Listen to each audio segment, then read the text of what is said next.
Hey there everyone, and good morning, good afternoon, good evening, depending on what time you're watching this. I hope that you are having or have had a wonderful day, and I hope that this will help you. My name is Pastor Matt, and welcome to another MCC Moment. Last Sunday we spoke about John chapter 15, and I did something that's I don't think has ever been done in the history of MCC live on stage.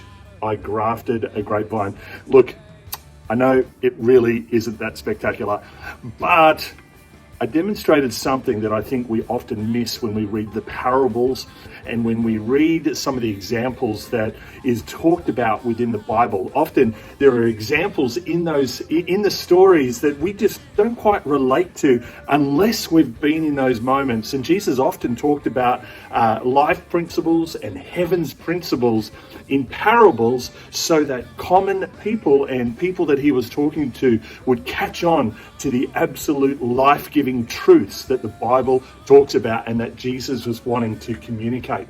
And we looked at last Sunday John chapter 15, and I'm going to read out of the Passion Translation. And Jesus says this, he goes, "I am like a sprouting vine, and the farmer who tends the vine is my Father." Some translations say the vine dresser is the Father, and that Jesus is the true vine. And it's interesting that it's the true vine, or the Passion Translation says the sprouting vine. In other words, the one that has life, as compared to others that may look like they have life, or others that may appear to have life, but really there is no real lasting life within them.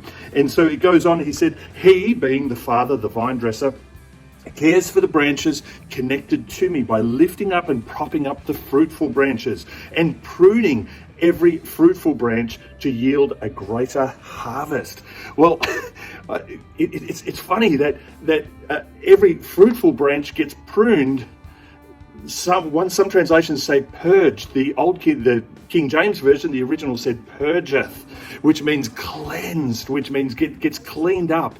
Isn't it fascinating that in order for us to bear more fruit, then the vine dresser Father comes along and he prunes. But then those that don't have fruit, he cuts away and separates. And Jesus goes on to say, for as a branch severed from the vine will not bear fruit, your life will be fruitless unless you live your life intimately joined to mine. And friends, that's what abiding presence is all about.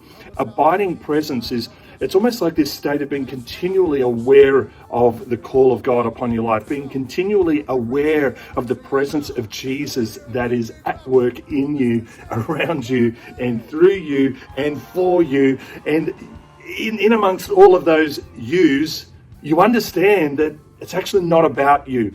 It's about Jesus.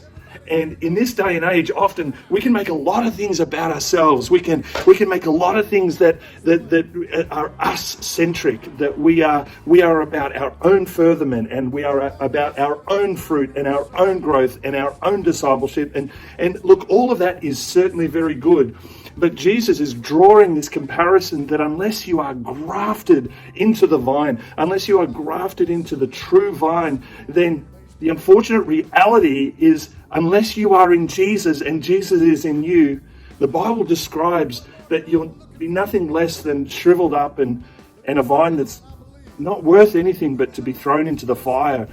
And see, this is the heartbreak of the reality of those who are not walking in and through Jesus at the moment. And that is their life doesn't have any lasting fulfillment. I was talking with my children during the week, and we were talking about and discussing about this very same thing, and how heartbreaking it is to think that there are so many very, very good people and meaning people who are doing wonderful things, wonderful humanitarian things, and yet if they would only know and hear the truth that Jesus is their Lord, is for them to be empowered and connected in with Him, if they would only know that, then their life would be in this moment of fulfillment. And how many stories have you heard that people who have accomplished much and who have done a lot, and they've come to the end of their life outside of Jesus, and they've gone, but yet there still seems to be something missing. But then there's those people who've lived their life for Jesus, and they come to the end of their life and they know that they've lived their life fulfilled. They know they have done their best and Jesus has given his best for them. So I want to encourage you. Jesus has given his best for you to have life. And John chapter 10 verse 10 says life and life abundantly. I would encourage you. Hunger after abiding presence. Hunger after the continual nature of who he is in and through your life. Well, I hope that's been helpful. John chapter 15, read it, meditate on it. Psalm 46:10, abiding presence, and Psalm 91. I hope that's helpful. I'm just throwing those scriptures in your way so that you can mature and you can study the word, and the Holy Spirit will speak directly to you in this way. God bless you. We'll see you soon.